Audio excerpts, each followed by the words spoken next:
Hello everybody, it's True Detective here, and today I want to talk to you about lethal injections and death sentence. I also want to talk to you about euthanasia and how these two are really not that different.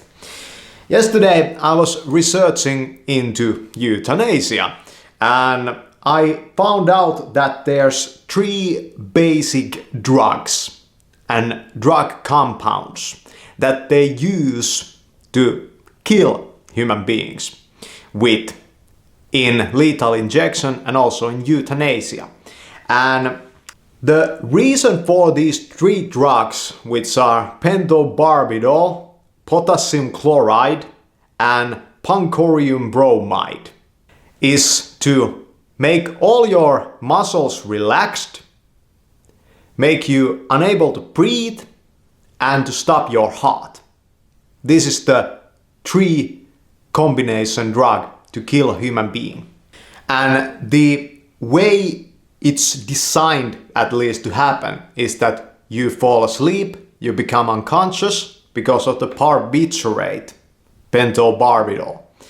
And then all your muscles become so relaxed that you can no longer breathe.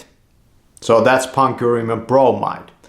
And then potassium chloride, with high enough dose, it stops the human heart from beating. And they don't use potassium chloride in euthanasia. They use these two other drugs in it, but they don't use that. And what's interesting about potassium chloride is that it's also in fertilizers. I started to wonder, is there a connection there to heart disease?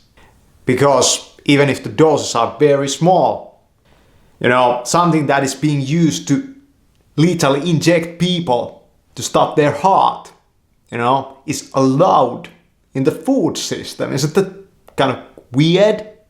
I have no idea. They know better. Same drugs used to kill a human being in euthanasia as in lethal injection.